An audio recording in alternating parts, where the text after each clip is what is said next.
वृंदावन बांके बिहारी लाल की, श्रीमद्भागवत महापुराण की जय, सद्गुरुदेव भगवान की जय।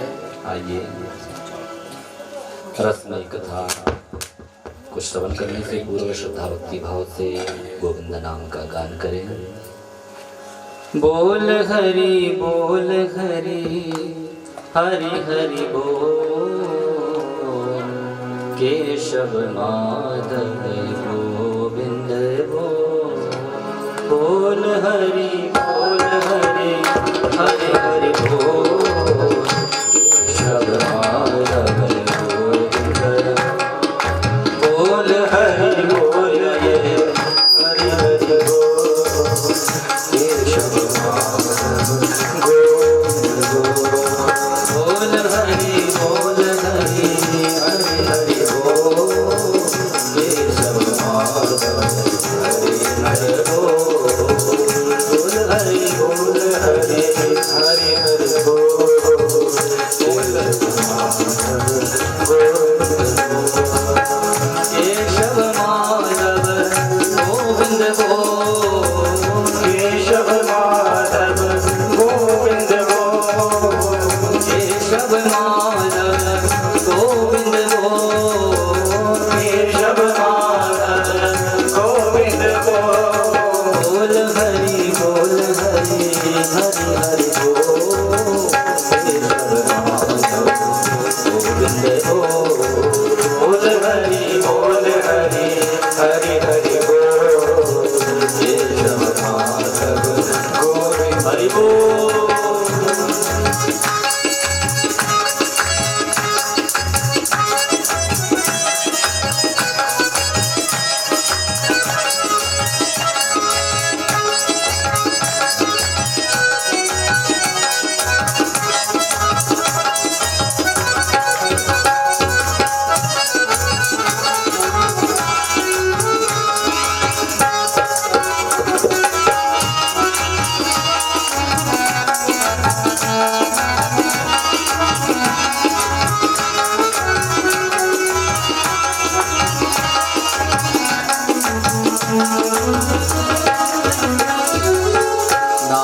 प्रभु का है सुखकारी, पाप कटेंगे क्षण में हमारे। नाम प्रभु का है सुखकारी, पाप कटेंगे क्षण में हमारे। नाम प्रभु का है सुखकारी, पाप कटेंगे क्षण में हमारे। नाम प्रभु का सुखकारी, पाप कटेंगे क्षण में हमारे। नाम का पीले अमृत घोल, नाम का पीले अमृत घोल। नाम का पीले अमृत घोल, नाम का पीले अमृत घोल। बोल हरि हरि हरि बोल, केशव माधव गोविंद बोल। बोल हरि हरि हरि दोनों हाथ उठा के बड़े प्रेम से तालियां जाते हुए हरि बोल गोविंद बोल।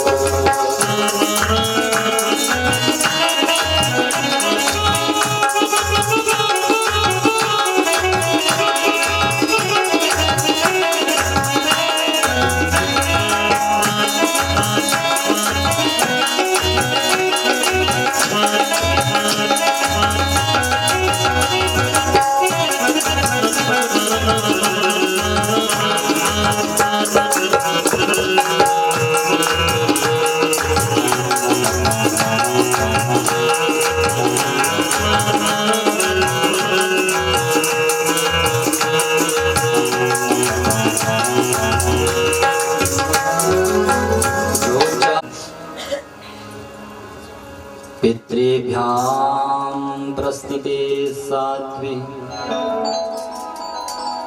पतिमिंगित गोविदा। नित्यं पर्यचरत् प्रीत्या भवानी इव भवम् प्रभुम् आनंद कंदवर्धन परम कृपालु दयालु परम मंगलमय परात्पर अखिल कोटि ब्रह्मांड नायक तड़े दिव्यमेंद्रित पीतांबर धारी भक्त वांछा कल्पतरु राम ब्रह्म परमारथ रूपा अविगत अलख अनादि नूपा कमल नयन सरसिज लोचन कलिमल नाशक सकल संतापहारी सारंग पाणी पिनाकधारी नंदनंदन यशोदानंदन भगवान श्याम सुंदर की साक्षात प्रतिमूर्ति स्वरूपा श्रीमद्भागवत महापुराण ज्ञान यज्ञ संत वैष्णव की परम संहिता भक्तों की परम संहिता भागवत भागीरथी ज्ञान गंगा कथा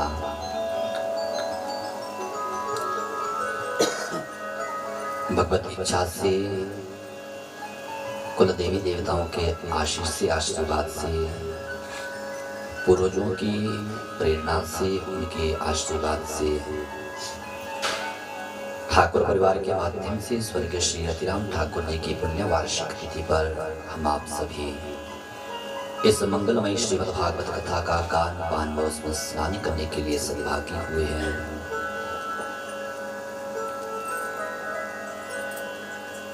पद्म पुराण में कहा है जन्मांतरे भवेत् पुण्यम तदा भागवतम लभेत् एतस्मात् परम किंचिन मनः शुद्धि न विद्यते। जब जीव के जन्म जन्मांतर के कल्प कल्पांतर के युगो युगांतर के पुण्य प्रखर होते हैं तब जाकर के जीव को सत्संग भगवान की कथा श्रवण करने को प्राप्त हुआ करती है। तो ठाकुर परिवार के माध्यम से हम आप सभी कथा का पान कर रहे हैं। आए हुए विप्रमंडली यज्ञाचार्य पुरोहित आए हुए भक्तवृंद माताएं बहनें उनके हृदय में साक्षात गोविंद को प्रणाम करते हुए साक्षात नारायण स्वरूप श्रीमद् भागवत जी को प्रणाम करते हुए अब अपने माता की चरणों में प्रणाम करते हुए श्री हरि परमानंदम उपदेष्टारमीश्वरम व्यापकम सर्वलोकानां कारणम तन्नमाम्यहम्। ऐसे सबके चरणों में नमन वंदन प्रणाम करते हुए आइए भागवत कथा को श्रवण करें। बोले सच्चिदानंद भगवान की जय।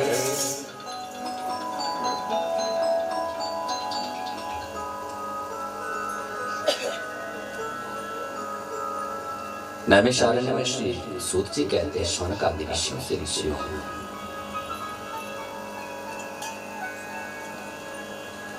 अभिमन्यु पुत्र उत्तरानंदन महाराज परीक्षित को शाप लगा 7वें दिन 7 दिन में मौत। तो 7 दिन के अंदर कैसे मौत पर विजय प्राप्त की जाए क्या करे। तब व्यास जी के पुत्र सुखदेव बाबा जी गंगा तट पर प्रकट हुए।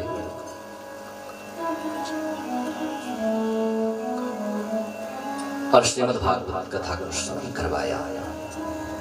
आप पूर्व प्रसंग में कथा को श्रवण कर रहे थे।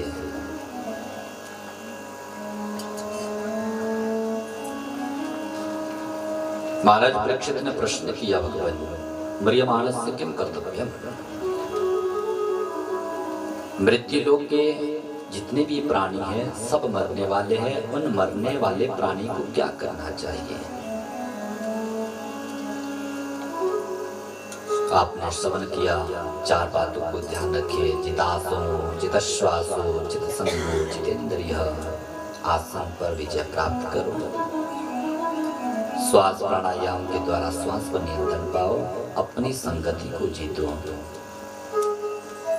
और एकदम परिपूर्ण जितेंद्रिय हो जाना चाहिए। जीव को अपने इंद्रियों के अनुसार कार्य नहीं करना चाहिए। हमारे को अपने अनुसार इंद्रियों को चलाना चाहिए, परंतु हम इंद्रियों की दास्तां करते हैं, इंद्रियों के वशीभूत होते हैं। प्रेम से को जय श्री कृष्ण। इसको रहने दो भैया, रहने दो। क्या पता किस रूप में कथा सुनने आया है। प्रेम से को जय श्री कृष्ण।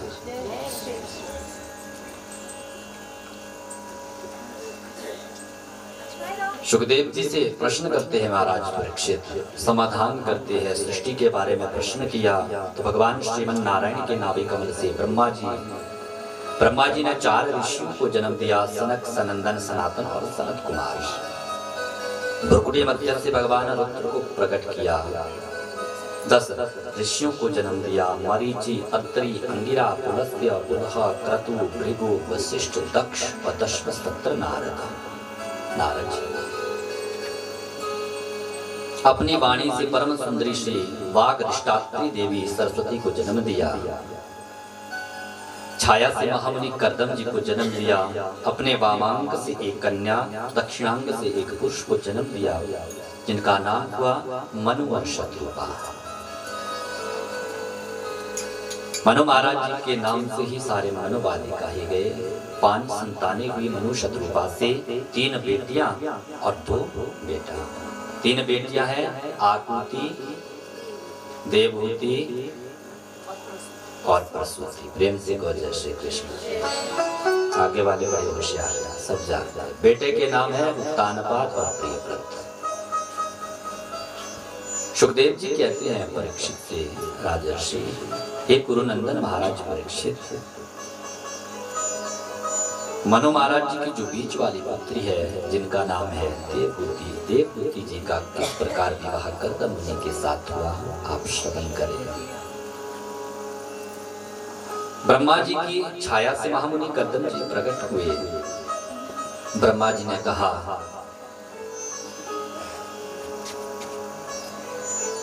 कि मनु कर्दम जी, मनु महाराज जी की पुत्री जो देवहूति है उससे तुम विवाह करना, परंतु सबसे पहले गुजरात में जाकर के भजन करो, नारायण की तपस्या करो, तभी जाकर के राजकुमारी से तुम्हारा विवाह हो सकता है। विधाता ब्रह्मा जी की आज्ञा पालन करके मनु महाराज जी आए गुजरात। वहां पर बिंदु सरोवर और नारायण सरोवर में जाकर के तप किया, बहुत वर्षों तक तपस्या की, जिससे भगवान नारायण प्रसन्न हुए, प्रकट होकर के बोले, हे राजर्षि, आपने मेरा यजन क्यों किया, मेरा आह्वान क्यों किया, बताइए क्या कारण, क्या आपकी इच्छा है। जैसे ही महामुनि कर्दम जी ने भगवान नारायण को देखा, सुखदेव जी कहते हैं परीक्षित, उनके नेत्र सजल हो गए, नेत्रों से अश्रु बिंदु गिरने लगे। जहां पर कर्दम जी के अश्रु बिंदु गिरे, वहीं पर सरोवर बनते गए। सिद्धपुर बिंदु सरोवर और नारायण सरोवर कच्छ में सरोवर बनते गए। हाथ जोड़ करके विनम्र निवेदन किया, भगवान मैं आप जैसी संतान चाहता हूँ, बस आप जैसी संतान मुझे मिल जाए ना, मुझे कुछ नहीं चाहिए। भगवान ने कहा, मेरे जैसा तो मैं हूँ, और हे ऋषिवर्य, आपने मेरा यजन किया है, आवाहन किया है, तो मैं आपकी संतान बनकर के अवश्य आऊंगा। देखो महर्षि, आज से ठीक 3 दिन बाद राजा, रानी और उनकी पुत्री देवहूति का आगमन आपके आश्रम होगा। मनु शत्रुपा के साथ उनकी राजकुमारी का आगमन जब होगा, तो उनकी पुत्री जो देवहूति है ना, उसके साथ तुम विवाह कर लेना। तो उसी देवहूति के गर्भ से मैं तुम्हारा पुत्र बनकर के आऊंगा। भगवान अंतर्धान हुए, आए अपने आश्रम। महामुनि कर्दम जी कालम तावत प्रतीक्षता, काल प्रतीक्षा करने लगे। नैमिषारण्य में स्तुति कहते हैं, शौनकादि ऋषियों आए महामुनि कर्दम अपने आश्रम, आचमन किया, अपने मन को समाहित किया और ठीक 3 दिन बाद स्वर्ण जटित रथ जैसे ही महामुनि कर्दम जी के आश्रम की ओर आया। राजा रानी और उनकी पुत्री देवहूति को अपने आश्रम की ओर आते देखते हुए सामने ही महर्षि ने 3 आसन बिछा दिए। हाथ पकड़ करके मनु और शत्रुपा ने अपनी पुत्री देवहूति को रथ से जैसे ही नीचे उतारा, ऋषि के सन्मुख आए, प्रणाम निवेदित किया। कर्दम जी ने कहा, आइए महाराज बैठिए, विराजमान हो जाइए। महामुनि कर्दम जी के द्वारा दिए हुए आसन पर तो मनु और शत्रुपा बैठ गए परीक्षित, परंतु मां देवहूति विचार करने लगी, मैं आई हूं इनसे विवाह करने के लिए, और यदि मैं इनके दिए हुए आसन पर बैठती हूं तो इनके द्वारा मेरी सेवा करवाई मानी जाएगी, और मैं तो इनकी सेवा करने आई हूं, और यदि नहीं मैं बैठती तो इनका अपमान हो जाएगा, क्या करें। मां देवहूति ने विवेक से काम लिया और अपना दक्षिण वर्ध हस्त उस आसन के ऊपर रख दिया। परीक्षित कर्दम जी समझ गए, वरण करने योग्य है, ऐसी ही तो मुझे पत्नी चाहिए। आने का प्रयोजन पूछा, कारण पूछा। कर्दम जी ने, मनु महाराज जी ने कहा, महाराज हम अपनी बिटिया का हाथ आपके हाथ में सौंपने आए हैं। हे ऋषिवर्य, आप हमारी बिटिया से विवाह कर लीजिए ना, बस इसी इच्छा को लेकर के हम आपके पास आए। कर्दम जी ने जैसे ही देवहूति की तरफ देखा, देवहूति ने अपने नेत्रों को, पलकों को झुका दिया। कर्दम जी ने मनु महाराज जी से पूछा, राजा आपकी बिटिया राजघराने में पली बड़ी हुई और मैं जंगल में रहने वाला फक्कड़ महात्मा, कंद मूल फल आदि खा करके मैं निर्वाह करता हूँ, नौकर चाकर मेरे पास नहीं है, जिस प्रकार राजा आपके महल में हुआ करते हैं। क्या आपकी बेटी देवहूति के अनुकूल ये सब कुछ होगा? आपने अपनी बेटी से परामर्श तो किया होगा, बातचीत तो की होगी। जैसे ही मनु महाराज जी ने अपनी पुत्री देवहूति की तरफ देखा तो मौनम सुकृति लक्षणम, मौन हो गई मां देवहूति। मनु महाराज जी ने कहा, हे ऋषिवर्य, मेरी पुत्री वैसे तो विवाह नहीं करना चाहती थी महाराज, परंतु अपने माता पिता की इच्छा के लिए इसने मुझसे एक शर्त रखी। वो शर्त है महाराज, मेरी बेटी हमेशा मुझसे कहा करती थी, पिताजी मेरा विवाह ऐसे महात्मा, ऐसे संत के साथ करना जिनके द्वारा भगवान के भजन में कोई भी विघ्न बाधा उपस्थित ना हो। महाराज बचपन से संत महात्माओं में इसका चित है। कर्दम जी ने कहा, वाह बहुत सुंदर बात, परंतु राजन जैसे ही हमारे एक पुत्र होगा उसके बाद मैं विरक्त हो जाऊंगा। अगर आपको ये शब्द स्वीकार है तो सही है, आपकी बेटी से विवाह कर देते हैं। मनु महाराज ने कहा, ठीक है महाराज, और मनु शत्रुपा ने अपनी पुत्री का हाथ महामुनि कर्दम जी के ऋषि के हाथ में दे दिया। परीक्षित राजघर में पली बड़ी हुई मां देवहूति, नौकर चाकर की कोई कमी नहीं, सेवा में कोई कमी नहीं, विवाह करना किसके साथ स्वीकार किया? जंगल में रहने वाले एक फक्कड़ महात्मा के साथ। आजकल की कोई देवी होती तो ऐसे महात्मा के साथ विवाह करती? कभी भी नहीं। प्रेम से कहो जय श्री कृष्ण। परंतु इतने बड़े राजघराने की राजकुमारी होकर के महात्मा से शर्त स्वीकार की, विवाह करूंगी इनसे, क्यों? भगवान की भक्ति में कोई बाधक ना बने।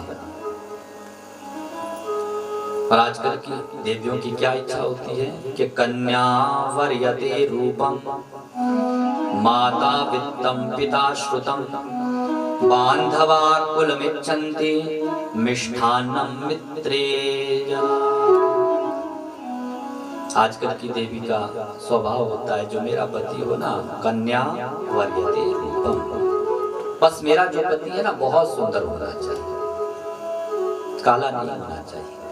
क्योंकि जब कहीं कहीं आयोजन में जाए, फंक्शन में जाए ना, सब मेरे पति को देखते रहे, वाह कितना सुंदर दूल्हा ढूंढा है। प्रेम से कहो जय श्री कृष्ण। कमाए फूटी कौड़ी ना, आवारा घूमने वाला है, सुंदर होना चाहिए।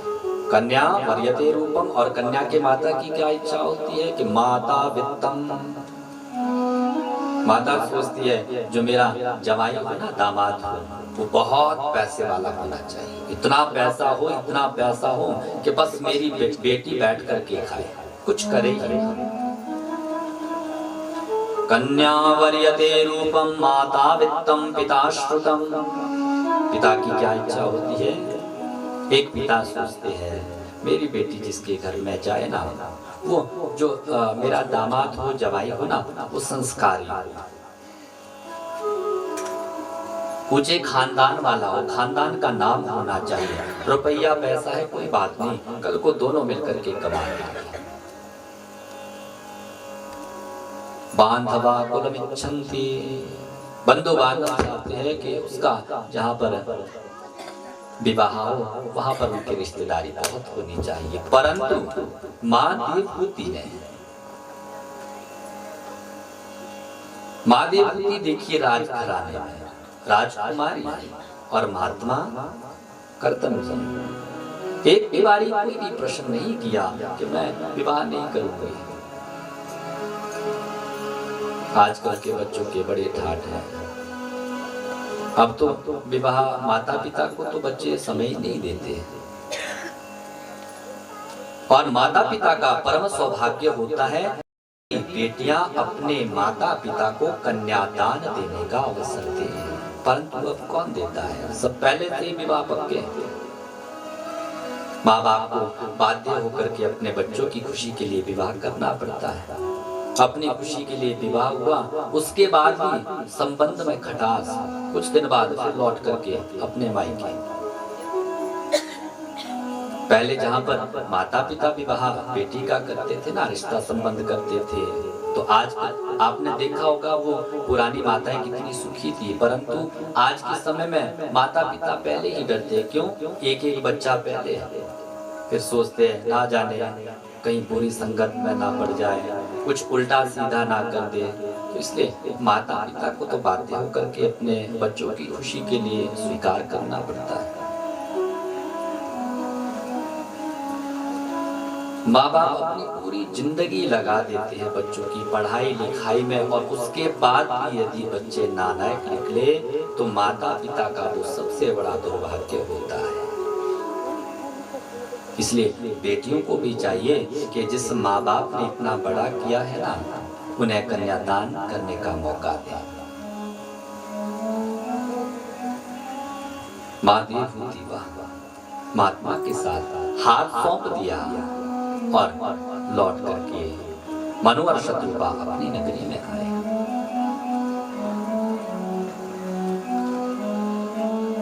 जैसे ही विवाह हुआ, शर्त स्वीकार की, कर्दम जी आए, आसन पर बैठे और सीधे ही भगवान के चरणों का ध्यान करने लगे। परीक्षित बहुत वर्षों तक समाधि लगी रही कर्दम महामुनि की।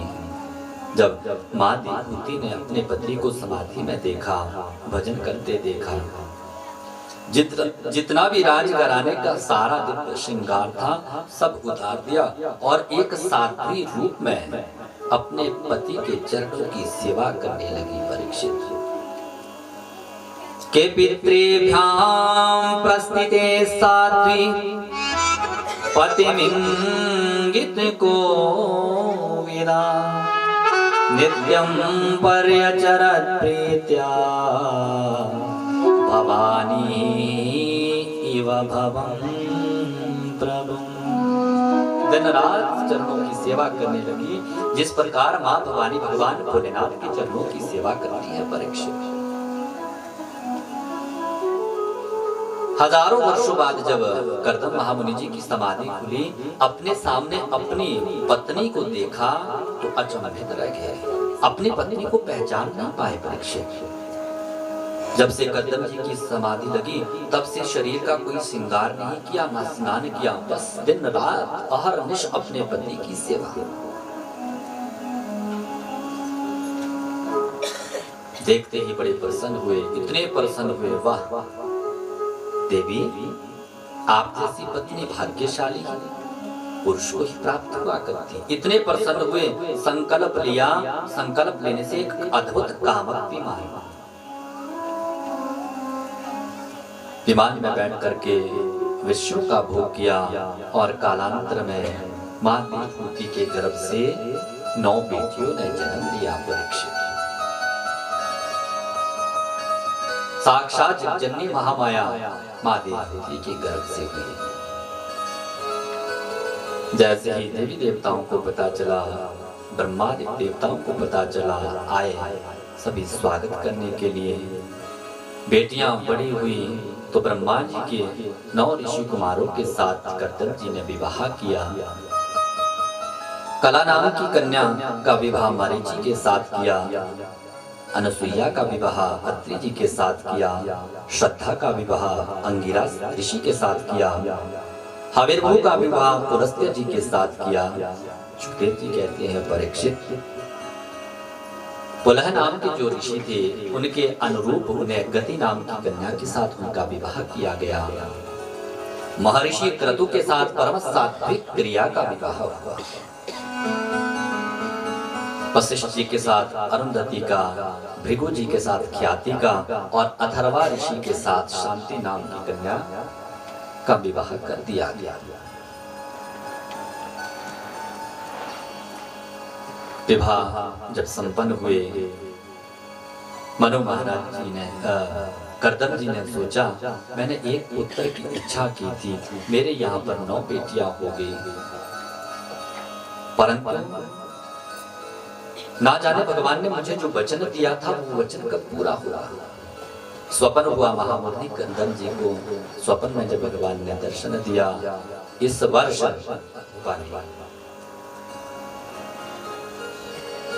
जब मां देवहूति गर्भवती हुई परीक्षित, तो साक्षात भगवान मां देवहूति की गर्भ में प्रविष्ट हो गए और कालांतर में मां देवहूति के गर्भ से साक्षात भगवान का कपिल रूप में अवतार हो गया। बोले कपिल भगवान की गोपाल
कपिल का सभी ने स्वागत गान किया, सुमन वृष्टि होने लगी।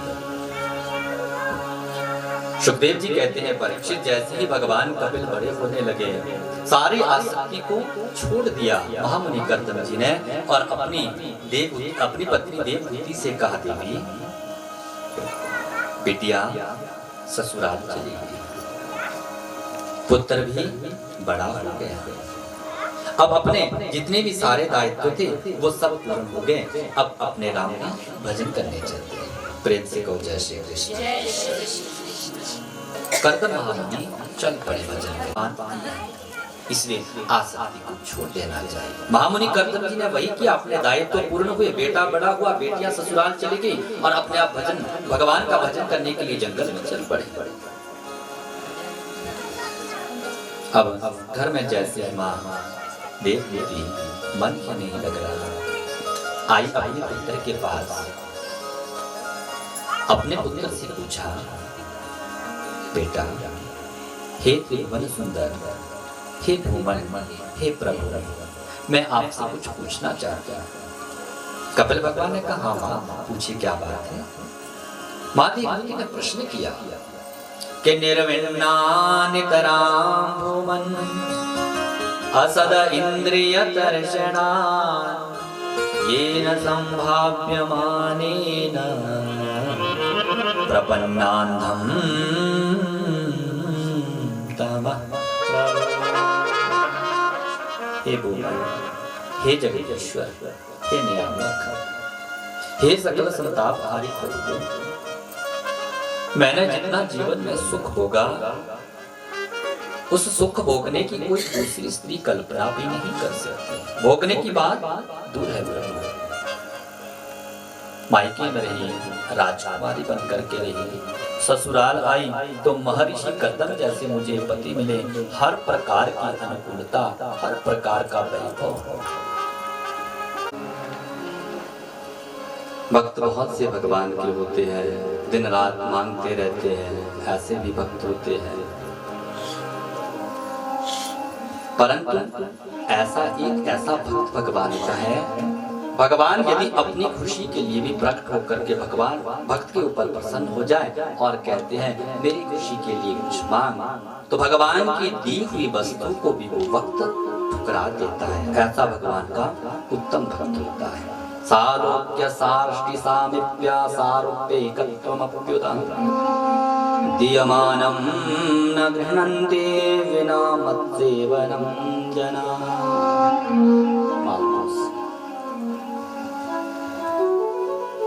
ऐसे भी भगवान के भक्त होते हैं। माँ देवहूति ने जब अपने पुत्र कपिल से ऐसे उपदेश सुने तो बड़ी प्रमुख हो हाथ जोड़ करके कहा, हे प्रभु, आज जितना भी मेरे जीवन का अज्ञान अंधकार था वो आज नष्ट हो गया। मैंने उपदेश सुन करके एक ज्ञान लिया। कौन सा माँ? मां देवहूति कहती है प्रभु कि अहो बतस्व पचोतो गिरिया यज्वाग्रे वर्तते नाम तोप्यम ते पुस्तपस्ते जुहुसस्नुरार्या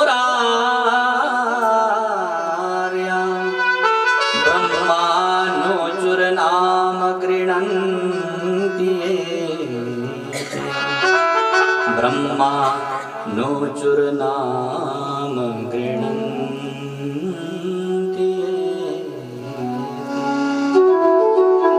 मां देवहूति कहती है, हे प्रभु, वह चांडाल भी मेरी दृष्टि में श्रेष्ठ है।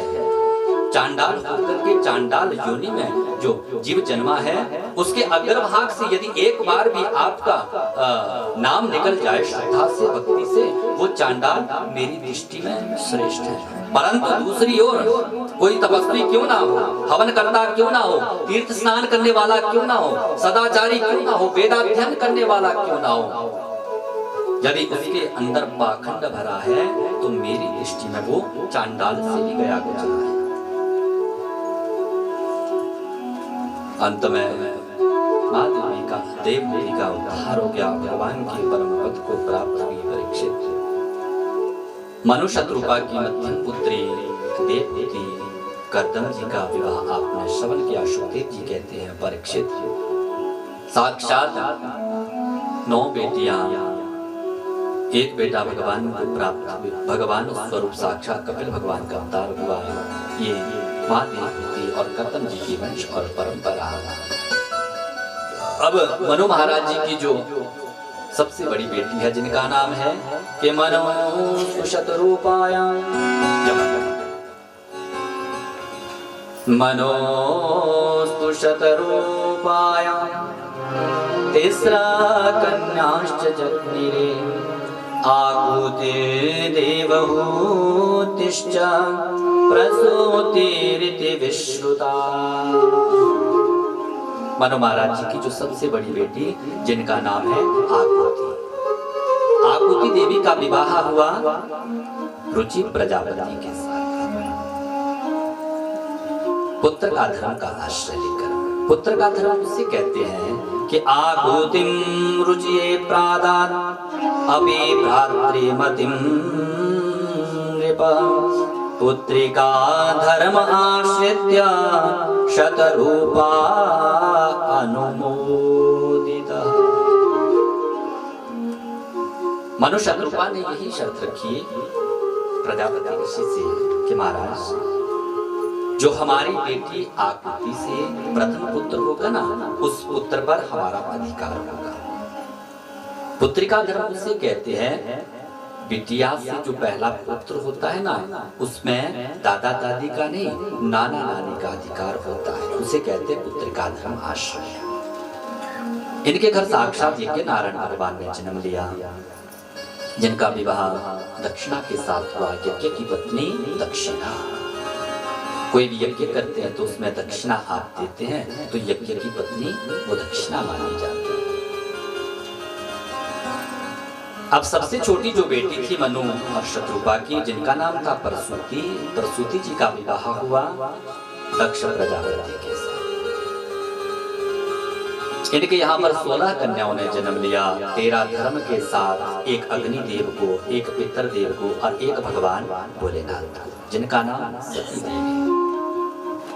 सुखदेव जी कहते हैं परीक्षित,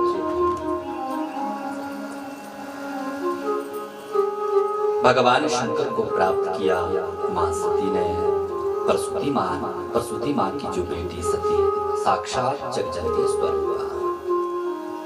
परंतु परीक्षित, एक बार ऐसी अनहोनी हो गई, जैसे ही दक्ष प्रजापति बने, भगवान भोलेनाथ से इतना द्वेष किया कि मां सती को अपना देह त्यागना पड़ा, उनकी कोई संतति नहीं हुई। परीक्षित ने पूछा, भगवान भवे शीलवतां श्रेष्ठे दक्षो दुहित्रिवत्सलः विद्वेषम् अकरोत् कस्मात् अनादित्यात्मजां सती। पूछा, प्रजापति दक्ष तो अपनी लड़कियों से बहुत स्नेह करते थे। सुखदेव जी से राजा परीक्षित पूछते हैं, फिर उन्होंने अपनी कन्या सती का अनादर करके शीलवानों में सर्वश्रेष्ठ श्री महादेव जी से द्वेष किया। भगवान शंकर, शिव का अर्थ शांति होता है, शिव का अर्थ कल्याण होता है, शिव का अर्थ क्षमा होता है, शिव का अर्थ परम सुशीलवान होता है। आशुतोष जिनका नाम है, शीघ्र जो प्रसन्न होने वाले भगवान भोलेनाथ, और कहते भी भोलेनाथ से निराला कोई और नहीं। परीक्षित पूछते हैं, भगवान भोला शब्द किसी के साथ नहीं जचता, किसी के साथ नहीं लगता,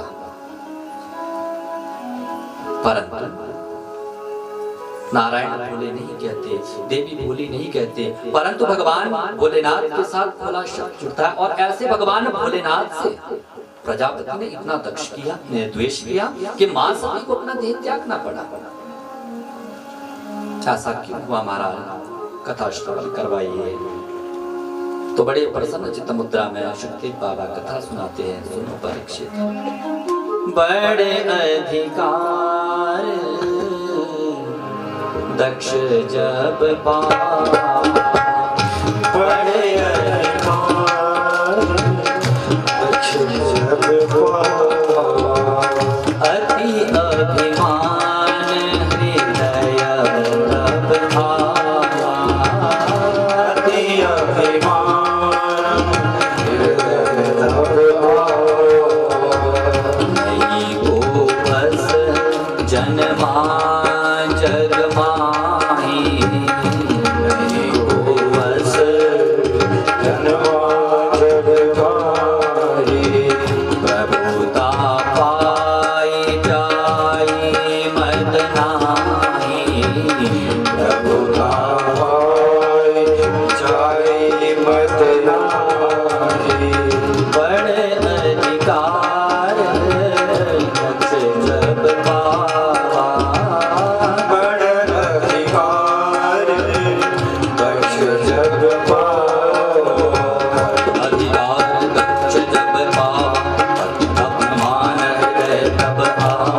नहीं को वस जन माचक मान प्रभुता पाई जाय मद नाहि पढ़ अधिकार लक्ष जब पावा पढ़ अधिकार लक्ष जब पावा पढ़ अधिकार पढ़ अधिकार पढ़ अधिकार दक्ष जो मेरे राम जी की इच्छा होगी लाख प्रयास कर लिया मान नहीं रही।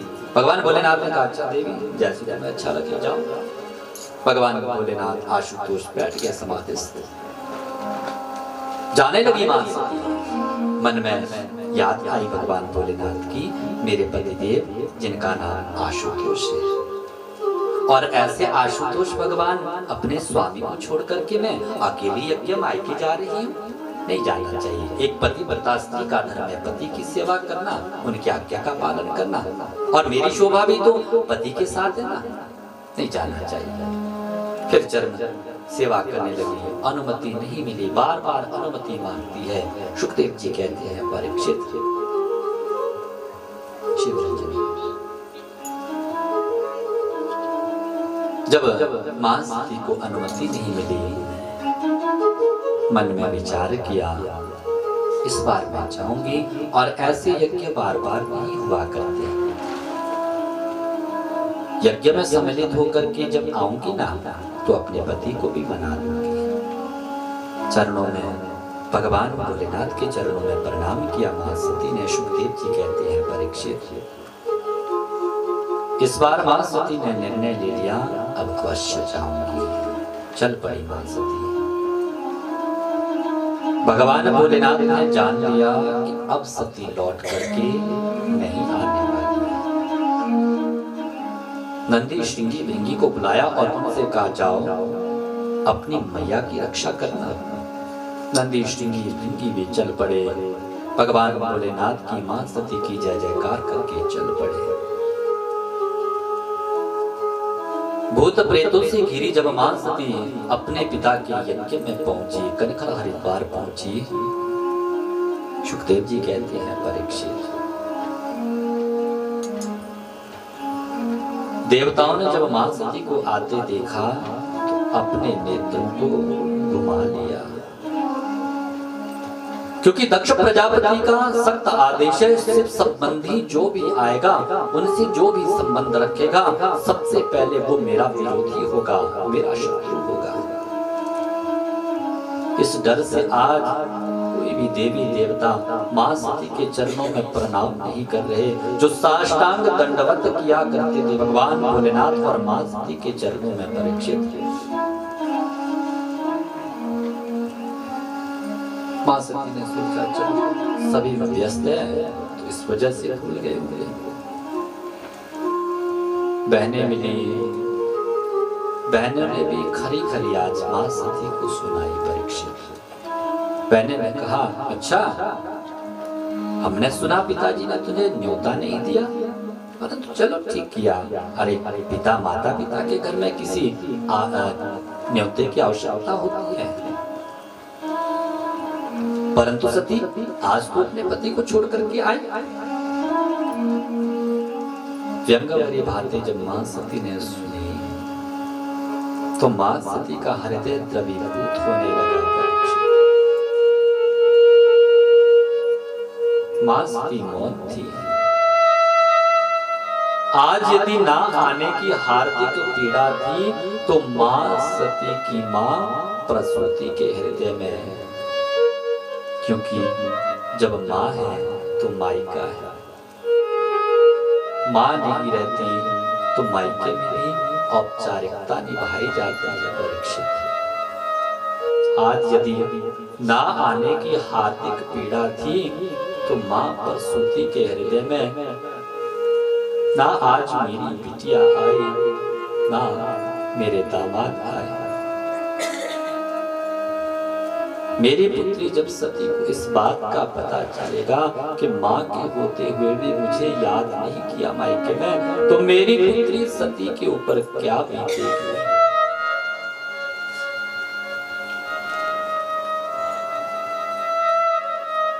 सती मां अपनी मां सरस्वती से मिलने चल पड़ी। करुण विलाप कर रही थी अपने भवन में मां सरस्वती, परंतु जैसे ही अपनी पुत्री सती के आने की आहट सुनी, मां सरस्वती बड़े वेग से खड़ी हुई और जाकर के अपनी पुत्री सती को अपनी भुजा पाश में बांध लिया। सादर भले मिले एक माता, भगिनी मिली बहुत मुस्कान। सादर भले मिले एक माता, भगिनी मिली बहुत मुस्कान। सादर भले मिली एक माता, भगिनी मिली बहुत मुस्काता। सादर भले मिली एक माता, भगिनी मिली बहुत सादर भले मिले एक माता, भगिनी मिली बहुत मुस्कान। सादर भले मिले एक माता, भगिनी मिली बहुत मुस्कान।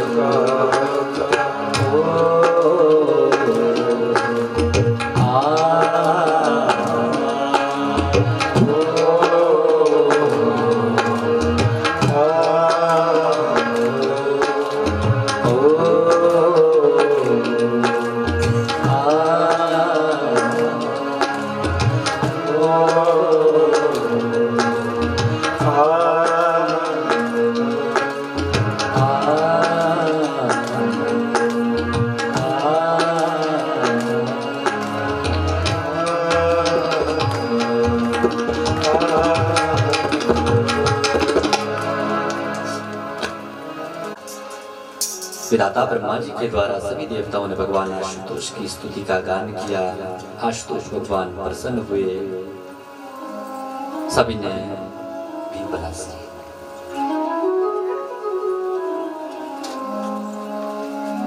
सभी ने प्रार्थना की, हे आशुतोष प्रभु आप चलिए, आपके बिना वो यज्ञ अधूरा है। भगवान भोलेनाथ ने कहा यज्ञ में जाकर के मैं क्या करूंगा, यज्ञ में मेरा कोई भाग तो रखा नहीं। तो सभी देवताओं ने हाथ जोड़ करके भगवान भोलेनाथ से प्रार्थना की, हे आशुतोष एक ते रुद्र भागोस्तु यदोचिष्टो धरस्य वे यज्ञस्ते रुद्र भागेन कल्पता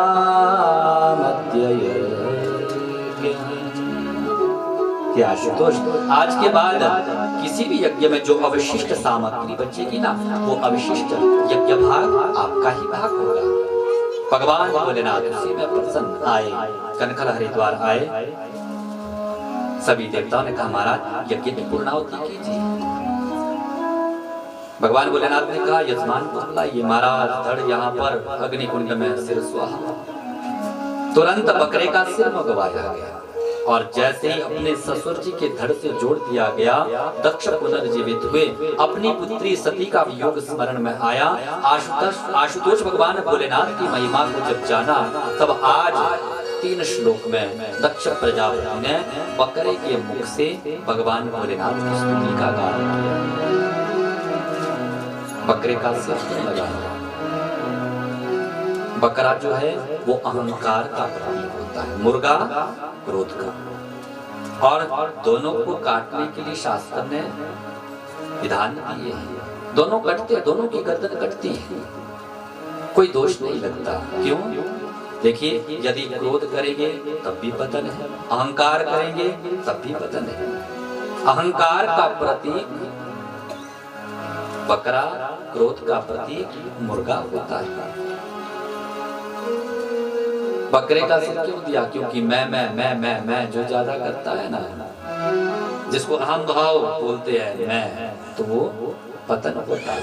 तो आज बकरे का मुख लेकर के 3 श्लोकों में बड़ी अद्भुत स्तुति का गान किया। दक्ष प्रजापति कहते हैं आशुतोष कि भूयान अनुग्रह अहो भवता कृतो में दंडस्त्वया मयि वृतो यदिपि प्रणप्ति न ब्रह्म बंधुषु च वां भगवन् वाक्या तोभ्यं हरेश्च कुतैव धृता व्रतेषु। आपने मुझे दंड दिया, आपकी कृपा, क्योंकि मैं उदंड हो गया था, इसलिए आपने मुझे जो दंड दिया, हे भोलेनाथ अपना समझ करके आपने दंड दिया, ऐसी ही कृपा रखना। भगवान भोलेनाथ ने सभी के मनोरथ को पूर्ण किया, लक्ष्मी नारायण की आज्ञा को स्वीकार किया, शिरोधार्य किया। सुखदेव जी कहते हैं राजर्षि परीक्षित से, परीक्षित बस यही कारण था जिस कारण के द्वारा मां सती को देह त्यागना पड़ा था।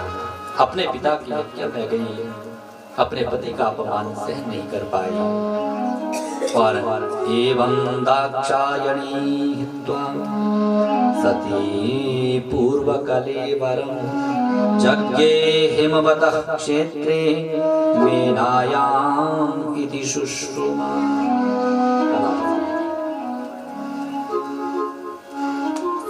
जब मां सती का दूसरा जन्म हुआ, हिमाचल के घर मैना के गर्भ से फिर पार्वती रूप में प्रकट हुई और भगवान भोलेनाथ को पुनः पति रूप में प्राप्त किया।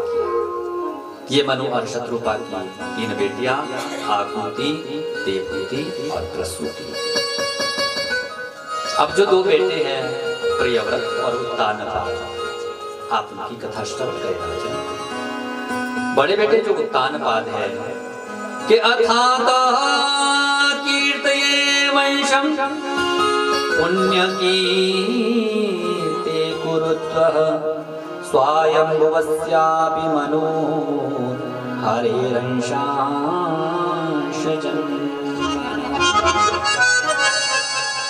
बड़े बेटे जो उत्तानपाद है। परीक्षित उनकी 2 रानियां थी, बड़ी रानी का नाम सुनीति और छोटी रानी का नाम सुरुचि था। बड़ी रानी सुनीति के बेटे का नाम ध्रुव था और सुरुचि के बेटे का नाम उत्तम। प्रेम से ध्रुव जी महाराज अनन्य भक्त भगवान के और उत्तानपाद राजा के यदि कल्याण जो हुआ वो बड़ी रानी सुनीति के पुत्र ध्रुव के कारण का उद्धार हुआ। परीक्षित महाराज जो उत्तानपाद थे बड़े धर्मात्मा राजा थे, प्रजा का निरीक्षण अच्छे से किया करते थे, परंतु जहाँ पर दूसरा विवाह किया, छोटी रानी जिसका नाम सुरुचि था पति में लीन हो गई। बड़ी रानी का कोई भी आदर भाव सत्कार नहीं करने लगे। बड़ा प्रेम करते हैं छोटी रानी।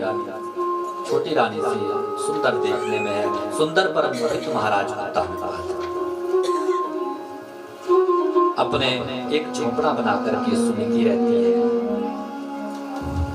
उसी के साथ उनका पुत्र ध्रुव भी रहता है। माता पिता के संस्कार बच्चों में आते हैं।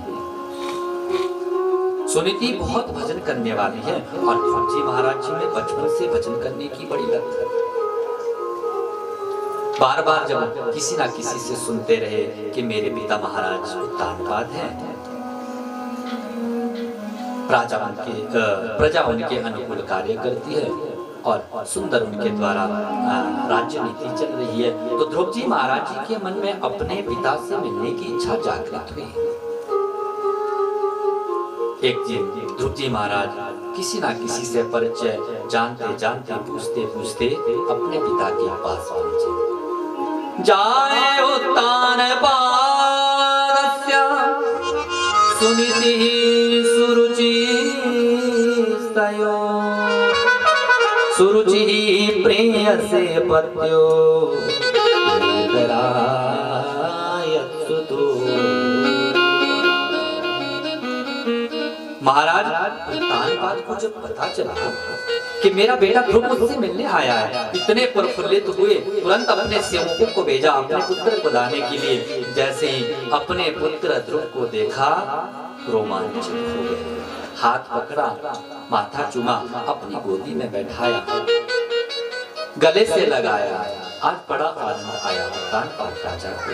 परंतु जैसे ही सुरुचि ने देखा, तुरंत हाथ पकड़ करके सिंहासन से नीचे पटक दिया। तू राजा का बेटा, तू अपने को राजा समझता है क्या? देख, तूने यदि अपने पिता की गोदी में बैठना है तो उसकी तपस्या कर, जिसकी तपस्या से तेरा पिता इस सिंहासन पर बैठा है। बहुत मन में पश्चाताप हुआ ध्रुव जी महाराज के, रोने लगे। सौतेली माँ से कहती है कि तपस्या कर, रोते रोते घर आए, अपनी माँ के पास माँ के चरणों को पकड़ लिया, माँ के चरणों को अपने नेत्रों के अश्रुपात से अभिषेकित कर दिया। माँ ने उठाया, अपने हृदय से लगाया। माँ को बेटा बड़ा प्रिय होता है, आंखों में आंसू नहीं देख पाई माँ सुनीति ने पूछा, बेटा क्या बात है, क्यों रो रहा है? किसी के साथ तेरा लड़ाई झगड़ा हुआ? किसने क्या तुझे बोल दिया? मुझे बता, मैं दंड दूंगी, बता बेटा। रोते रोते जब ध्रुव ने कहा, माँ मेरा किसी से झगड़ा नहीं हुआ, परंतु आज मैं पिता से मिलने गया था और छोटी माँ सुरुचि माँ ने मुझे पिता की गोद में नहीं बैठने दिया। माँ आज पिता से नहीं मिलने दिया, उससे कहा तपस्या कर, जिस तपस्या से तेरा पिता तेरे सिंहासन पर बैठा है, तपस्या करने के बाद ही पिता की गोदी मुझे प्राप्त होगी। माँ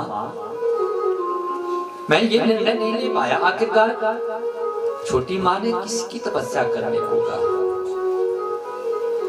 जैसे ही सुनीति माँ ने सुना कि सुरुचि के द्वारा मेरे पुत्र को बड़ी पीड़ा हुई, इस अपमान को सुनीति माँ सहन कर गई। परीक्षित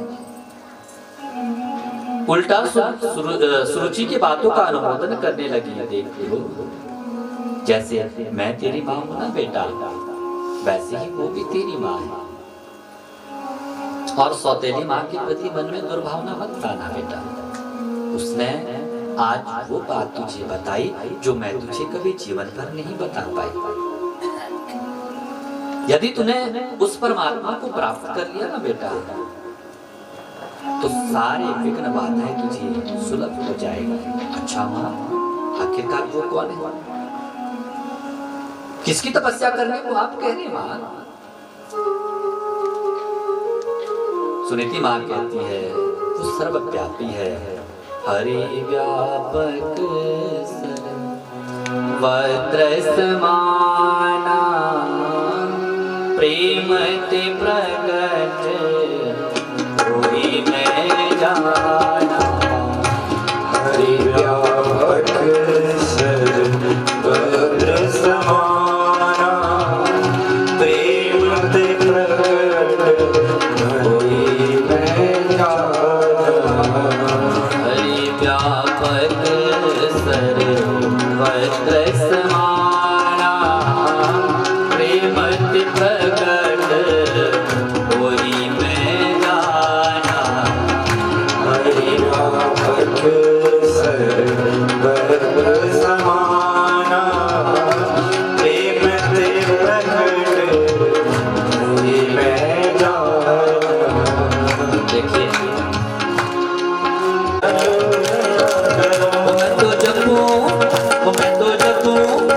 मैं तो जपूं सदा तेरा नाम, दयालु दया करो। जपूं सदा तेरा नाम, दयालु दया करो। मैं तो जपूं सदा तेरा नाम, दयालु दया करो। जपूं सदा तेरा नाम, दयालु दया करो।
करो।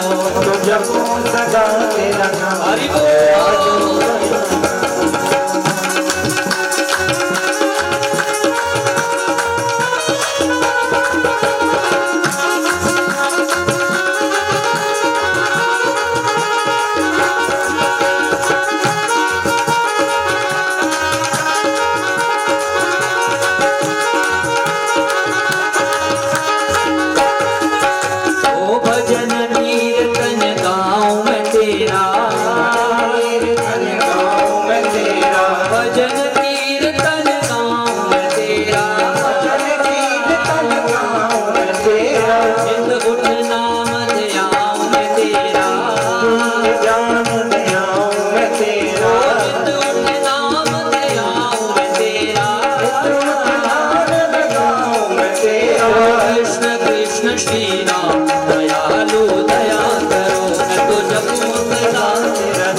दया जो दया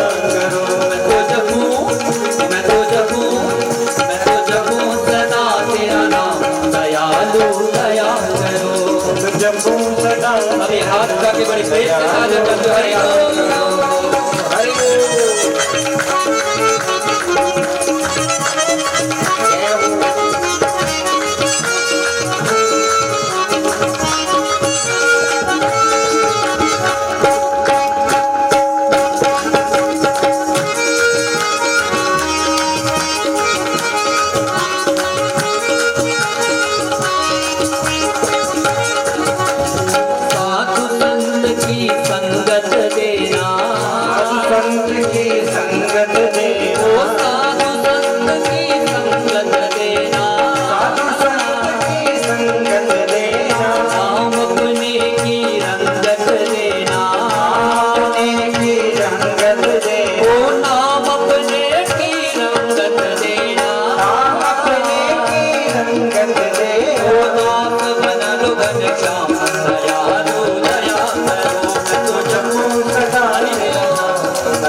बिहारी लाल की जय, गुरुदेव भगवान की जय, तारा मैया की जय, शंकर भगवान की जय, इष्ट देवता की जय, राम देवता की जय, स्थान देवता की जय, प्रजा मैया की जय, गौ माता सत सनातन धर्म की राधा रानी सरकार की जय। जय जय श्री राधे, जय जय श्री राधे।